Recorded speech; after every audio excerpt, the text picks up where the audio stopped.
Good morning everyone. So today we are going to discuss some facts on nuclear physics. इसके base पे हमें MCQs आते हैं, ठीक है। तो आज उनको हम एज अ की पॉइंट डिस्कस करेंगे। तो जैसे इसमें फर्स्ट है कि जो इलेक्ट्रॉन, अगर हमें एमसीक्यू आ जाए कि जो इलेक्ट्रॉन है वो क्यों कंस्टिट्यूट नहीं है न्यूक्लियस का, वो क्यों पार्ट नहीं है, ठीक है, न्यूक्लियस के अंदर क्यों नहीं होता।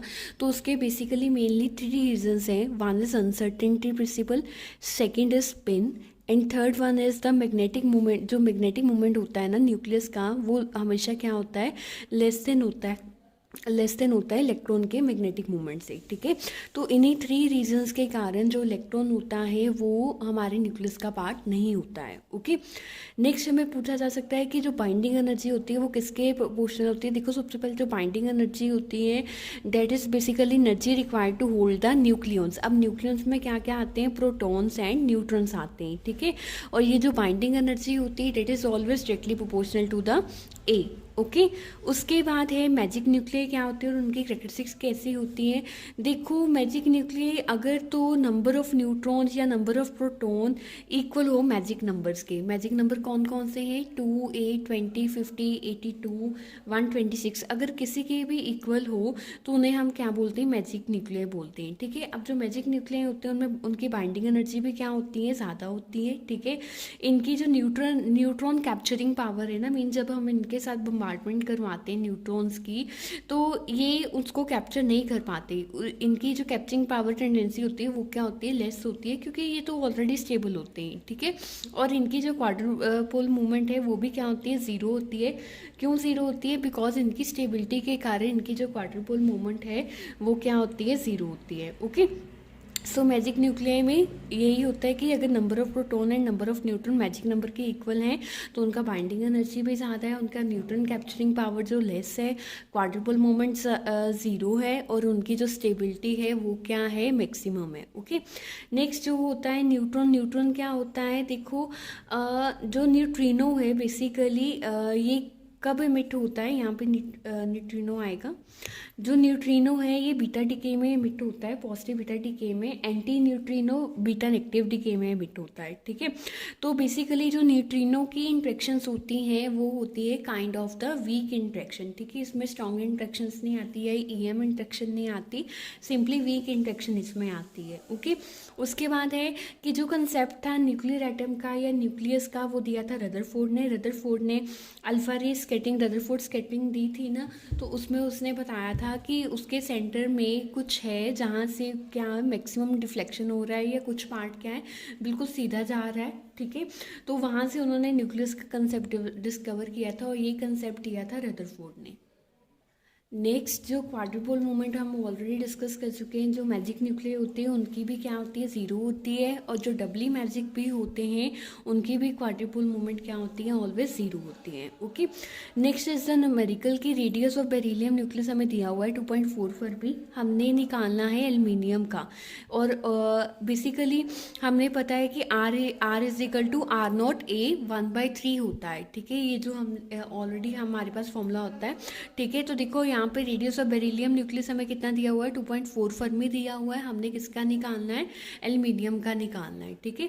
तो बेरिलियम को हम यहाँ पे बी के साथ ही नोट करें, एल्यूमिनियम को यहाँ पे हम ए के साथ ही नोट करें। तो आर का फॉर्मूला क्या होता है, आर नोट ए 1/3, ए की जगह पे ए भी आ जाएगा और यहाँ पे ए की जगह पे ए आ जाएगा, ठीक है। उसके बाद हम इसकी रेशियो ले लेंगे r A by r B, तो यहाँ से क्या आ जाएगा, ए बाई ए बी, उसका पावर क्या आ जाएगा 1/3। ए कितना है हमारे पास, देखो जो इसका एटॉमिक मास है वो कितना है, 27 है, और जो बेरिलियम का एटॉमिक मास है वो कितना है, 8 है, ठीक है। तो यहाँ पे 27/8 करोगे, इसकी पावर 3 है, तो इनको 3 का 9, 9 का 27, 2 का 4, 4 का 8, तो यहाँ पे आ जाएगा 3/2, ठीक है। तो आर भी इसके साथ में आ जाएगा क्योंकि हमने आर ए का वैल्यू निकालना है। रेडियस ऑफ बेरिलियम तो हमें दिया ही हुआ है, तो बेसिकली रेडियस ऑफ बेरिलियम कितना है, 2.4, वैल्यू पुट करोगे तो 2 को 2.4 के साथ कट करोगे तो यहाँ पे कितना आ जाएगा, 3.6 फर्मी आ जाएगा, ठीक है। नेक्स्ट है मिरर न्यूक्लियाई। मिरर न्यूक्लियाई में क्या होता है, कहते हैं कि अगर एक एटम के नंबर ऑफ प्रोटॉन दूसरे मतलब न्यूक्लियस के नंबर ऑफ न्यूट्रॉन के इक्वल होंगे ना, तो उसे हम क्या बोलेंगे, मिरर न्यूक्लियाई बोलेंगे। ठीक है, तो यहाँ पे इन्होंने बोला है कि एग्जांपल दी है 5 बोरॉन 11 की। ठीक है, मतलब ये एटॉमिक नंबर है और ये एटॉमिक मास है, तो इसमें 5 प्रोटॉन है हमारे पास। अब हमने देखना है कि इसमें से कौन सा एग्जाम्पल कौन सा इसका मिरर न्यूक्लियाई है। ठीक है, मिरर न्यूक्लियाई वही होगा जिसके पास 5 न्यूट्रॉन हो गए। तो देखो यहाँ पे अगर हम 11-6 करेंगे कार्बन के केस में, तो ये हमारा कितना आएगा, 5 आएगा। तो इस केस में हमारा जो मिरर न्यूक्लियाई होगा वो कितना होगा, C11/6। ओके, नेक्स्ट जो की पॉइंट है, देखो अगर न्यूट्रॉन कोई भी न्यूट्रॉन फ्री स्टेट में है देन वो क्या हो जाता है, डिके हो जाता है। क्योंकि कोई भी न्यूट्रॉन जब फ्री स्टेट में होता है तो वो अनस्टेबल होता है। ठीक है, अगर यहीं पे न्यूट्रॉन की जगह पे हम प्रोटॉन की बात करें तो कोई भी फ्री प्रोटॉन जो होता है वो अनस्टेबल नहीं होता एंड वो डिके भी नहीं होता है। ठीक है, उसके बाद जो न्यूक्लियर रिएक्शन का जो क्रॉस सेक्शन है वो हम बान में मेजर करते हैं, और 1 बान किसके इक्वल होता है, 10⁻²8 मीटर स्क्वायर के। ठीक है, नेक्स्ट जो की पॉइंट है ये है कि जो स्ट्रेंजनेस है that is not conserve in the weak interaction. ठीक है, क्योंकि जितने भी स्ट्रेंज पार्टिकल है, ठीक है, वो सारे के सारे डिके होते हैं वीक इंट्रैक्शन में, इसीलिए ये कंजर्व नहीं होती ड्यूरिंग द वीक इंट्रैक्शन। ठीक है, नेक्स्ट इज द जो क्वार्क होते हैं वो स्ट्रॉन्गली इंटरेक्टिंग पार्टिकल्स के कंस्टिट्यूएंट होते हैं, एंड स्ट्रॉन्गली इंटरेक्टिंग पार्टिकल कौन कौन से होते हैं, बेरियॉन्स एंड मिजोन्स। ठीक है, उसके बाद जो न्यूमेरिकल है, कहते हैं एक न्यूक्लियस है रेस्ट पे split into 2 parts having radius 2:1, यानी कि R1 R2 हमें दिया है। ठीक है, वेलोसिटीज निकालनी है हमने बेसिकली। तो देखो सबसे पहले अगेन फॉर्मूला वही लगेगा, R = R0A1/3। R1 का वैल्यू कितना आ जाएगा, R0A1 1/3, R2 की वैल्यू R0A2 1/3, R1 R2 हमें दिया है 2/1। ठीक है, A1 A2 1/3, तो ये 1/3 उधर जाके कितना हो जाएगा, 3 हो जाएगा। तो यहाँ पे कितना आ जाएगा, 8/1 = A1 A2 आ जाएगा। तो 8/1 क्या आ गया, A1 A2। ठीक है, तो अब ये हमारे एटॉमिक मास है, M1 M2 के साथ रिप्रेजेंट कर सकते हैं। हमने बेसिकली निकालनी क्या थी, वेलोसिटीज निकालनी थी। तो according to law of conservation of momentum M1 = M2V2, यहाँ पे M1 M2 की वैल्यू रेशो ले लो और ये किसके इक्वल आ जाएगी, V2/V1। तो हमारा यहाँ पे M1 M2 किसके इक्वल था, 8/1 के, तो V2/V1 भी किसके इक्वल आ जाएगा, 8/1 के। ठीक है, उसके बाद है देखो की पॉइंट कि जो मास पर न्यूक्लियन होता है ना ड्यूटेरियम का, वो थोड़ा सा ग्रेटर होता है मास per nucleon in a nitrogen atom. ठीक है, देखो जो ड्यूटेरियम होता है उसका मास होता है 2.014। अब इसमें न्यूक्लियन कितने, अगर हम मास पर न्यूक्लियन निकालें तो ड्यूटेरियम में एक प्रोटॉन होता है, एक न्यूट्रॉन होता है। ठीक है, तो 1 + 1 कितना हो गया, 2। 2.014 को 2 के साथ डिवाइड करोगे तो कितना आएगा, 1.007 आएगा। ठीक है, जो मास ऑफ न्यूट्रॉन होता है, सॉरी मास ऑफ नाइट्रोजन होता है, डेट इज 14.0030 समथिंग। अगर हम इसको, अब इसमें नाइट्रोजन में कितने न्यूक्लियन होते हैं, 14 होते हैं। ठीक है, तो 7 प्रोटॉन 7 न्यूट्रॉन, तो इस केस में इसको 14 के साथ डिवाइड करोगे तो ये कितना आएगा, 1.002 समथिंग आएगा। ठीक है, तो देखो ये कितना है, 1.007 है, ये कितना है, 1.002 है। तो जो मास पर न्यूक्लियन है ड्यूटेरियम एटम का, वो क्या है, स्लाइटली ग्रेटर है as compare to the mass per nucleon in a nitrogen atom. ठीक है, नेक्स्ट की पॉइंट है कि अगर कूलम बैरियर को पेनिट्रेट करना है लाइट न्यूक्लियस ने, मतलब लाइट न्यूक्लियस के जो कूलम बैरियर को पेनिट्रेट करना है प्रोटॉन ने, तो उसकी जो मिनिमम एनर्जी होनी चाहिए that is 1 mega electron volt. 1 mega electron volt तो उसके पास एनर्जी होनी ही चाहिए। ठीक है, उसके बाद देखो आइसोटॉपिक स्पिन को हम आइसोस्पिन भी बोलते हैं, और ड्यूट्रॉन के केस में एक प्रोटॉन होता है और एक क्या होता है, न्यूट्रॉन होता है। ठीक है, उसके बाद है the barn unit of cross section, हमने ऑलरेडी पढ़ा है कि 1 बार्न = 10⁻²8 मीटर स्क्वायर। ठीक है, तो ये 100 फर्मी स्क्वायर के इक्वल भी होता है। 100 फर्मी स्क्वायर के कैसे इक्वल होगा, 100 को एज इट इज लेने दो, 1 फर्मी किसके इक्वल होता है, 10⁻15। तो यहाँ पे फर्मी स्क्वायर है तो कितना आ जाएगा, 10⁻30 हो जाएगा। यहाँ पे इसकी पावर 2 है, 10 की पावर 2 अगर इसको करें 10⁻², 10⁻−30, तो ये कितना आ जाएगा 10⁻−28 मीटर स्क्वायर। तो यहाँ पे बान के यूनिट्स आ गए हमारे पास, डेट इज़ 10⁻28। तो हमें ये भी पूछा जा सकता है कि मतलब सिंपली ये भी बोल सकते हैं कि the barn unit of cross section is equal to 100 fermi square और नॉट, ठीक है। तो हम उसके यूनिट को बेसिकली कन्वर्ट करके देख सकते हैं मीटर स्क्वायर में कि ये अगर तो 10⁻28 आ रहा है तो ये उसके होंगे, अदरवाइज़ नहीं होंगे। नेक्स्ट इज जो डिके कांस्टेंट होता है किसी भी, मतलब देखो जो डिके कांस्टेंट किसी भी रेडियो एक्टिविटी सीरीज के एंड प्रोडक्ट का होता है वो ऑलवेज क्या होता है, ज़ीरो होता है, ठीक है। बिकॉज जो डिके प्रोडक्ट होता है ना रेडियो एक्टिव सीरीज का, वो ऑलवेज क्या होता है, स्टेबल होता है। तो उस केस में dn/dt क्या होता है, हो जाता है, ज़ीरो हो जाता है, ठीक है। हमारा जो डिके कांस्टेंट है वो क्या आ जाता है, ज़ीरो हो जाता है, ठीक है। नेक्स्ट इज रेडियो एक्टिविटी कौन सा फिनोमिना है, देखो रेडियो एक्टिविटी वो फिनोमिना है जिसमें अनस्टेबल न्यूक्लियस स्टेबल न्यूक्लियस में क्या हो जाता है, कन्वर्ट हो जाता है, ठीक है।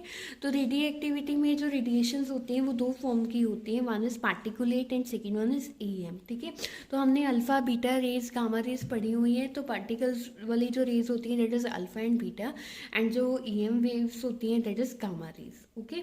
जो अल्फा एंड बीटा है वो तो अल्फा जो है वो पेपर के साथ भी स्टॉप हो जाती है, ठीक है। पर जो गामा रेज है वो क्या है, पेनिट्रेट कर जाती है, ठीक है। उसके बाद देखो अगर हम यूरेनियम 92-238 को डिके होता है इसका, तो बेसिकली इसमें क्या निकलता है, 1 अल्फा पार्टिकल निकलता है एंड 1 बीटा पार्टिकल निकलता है, ठीक है। Mean uranium 238 and atomic number कितना है हमारे पास 92 का अगर हम करते हैं तो 1 alpha particle and 1 beta particle is emitted, okay. Next है कहते प्रोटॉन है, एक हमारे पास प्रोटॉन है, एक अल्फा पार्टिकल है, दोनों की सेम एनर्जी है that is 4 mega electron volt, ठीक है। तो कहते एयर में मूव कर रहे हैं, कहते जो स्टॉपिंग पावर होगी ना अल्फा पार्टिकल की वो ज़्यादा होगी as compare to the proton. देखो ज़्यादा क्यों होगी, हमारे पास जो स्टॉपिंग यहाँ पे स्टॉपिंग पोटेंशियल का जो स्टॉपिंग पावर का फॉर्मूला होता है -dE/dx proportional to z² by v square. तो v का तो यहाँ पे कोई रोल नहीं है, यहाँ पे जो रोल है वो z का है क्योंकि वेलोसिटी तो हमें दी नहीं है, ठीक है। जो प्रोटॉन का z होता है वो 1 होता है, ठीक है। जो अल्फा पार्टिकल का होता है वो कितना होता है, अल्फा पार्टिकल क्या होता है, हीलियम न्यूक्लियस होता है। तो हीलियम न्यूक्लियस का एटॉमिक नंबर कितना होता है, 2 होता है। तो 2 का स्क्वायर करोगे वो कितना आएगा, 4 आएगा। प्रोटॉन 1 का स्क्वायर करोगे 1 आएगा। इट मीन्स जो अल्फा पार्टिकल है उसका जो स्टॉपिंग पावर है that is 4 time as compare to the proton, ठीक है। उसके बाद देखो जो रेडियो एक्टिविटी की नेचुरल सीरीज होती हैं वो 4 होती हैं, thorium, neptunium, uranium and actinium, ठीक है। नेक्स्ट जो न्यूट्रिनो पार्टिकल्स हैं हम ऑलरेडी डिस्कस कर चुके हैं, वो किस में कब एमिट होते हैं, जब बीटा डिके होता है, जब प्रोटॉन क्या होता है न्यूट्रॉन में कन्वर्ट होता है, तब पॉजिट्रॉन एक हमारे पास आता है और एक न्यूट्रिनो आता है जिसका क्या होता है, 0 मास होता है, ठीक है। और इसका चार्ज भी 0 होता है और स्पिन कौन सी होती है, हाफ इंटेग्रल स्पिन होती है, ओके। नेक्स्ट हमारे पास क्वेश्चन है, एक रेडियो एक्टिव स्पेसिमन है उसमें 10,000 एक्टिव एटम्स हैं, ठीक है। कहते has a half life of 1 hour, ठीक है। कहते how many radioactive will be left in the specimen of a duration of 3 घंटे बाद, मतलब 3 घंटे बाद कितने बचेंगे। देखो स्टार्टिंग में कितने 10,000, एक कहते हाफ लाइफ मतलब वो क्या हो जाते हैं, हाफ हो रहे हैं, ठीक है। मतलब 1 घंटे बाद, यानी कि 1 घंटे बाद कितने रह गए, 5,000। 2 घंटे बाद 5,000 का हाफ कर दो, कितना रह गया 2,500। उसके बाद अगले घंटे फिर 2,500 का कर दो हाफ, तो वो कितना रह गया 1,250। तो हमारा आंसर क्या आ जाएगा, 1250 आ जाएगा, ओके। यहाँ हम इसको डायरेक्टली फॉर्मूला से भी निकाल सकते हैं। हमारा फॉर्मूला क्या होता है, n/n0 1/2 t divided by t half life, ठीक है। तो n निकालने हमने, एक्टिव मेंबर्स कितने 10,000, 1/2 एज इट इज, टाइम हमें कितना दिया है 3 ईयर्स, हाफ लाइफ टाइम कितना था 1, ठीक है। तो 1/2 का यहाँ पे कितना आ जाएगा, 3/1 का 3 आ जाएगा, 1/2 को 3 टाइम करोगे 1/8 आ जाएगा, ठीक है। n निकालना है, 10,000 को 8 के साथ डिवाइड कर दो तो भी हमारा आंसर कितना आएगा 1250 आएगा, ठीक है। नेक्स्ट हमें पता है अल्फा पार्टिकल क्या होता है, हीलियम न्यूक्लियस होता है और इसका फॉर्मूला क्या होता है 2Hg4, ठीक है। एंड जो रेसिप्रोकल होता है डिके कांस्टेंट का, मतलब रेडियो एक्टिव सब्सटेंस का जो डिके कांस्टेंट का रेसिप्रोकल होता है वो कितना होता है, हमेशा मेन लाइफ के प्रोपोर्शनल होता है, ठीक है। उसके बाद जो रदरफोर्ड होते हैं, that is the unit to measure the radioactivity, and जो रदरफोर्ड यूनिट की वैल्यू होती है that is 10⁻⁶ disintegration per second, के कितने जो हमारे पास एटम्स हैं वो पर सेकेंड कितने डिसइंटीग्रेट हो रहे हैं, ठीक है। So basically these are the key points, इसके बेसिस पे हमें MCQ घुमा के आ सकता है, ठीक है। मतलब उसमें से हमें कुछ भी पूछा जा सकता है इनमें से।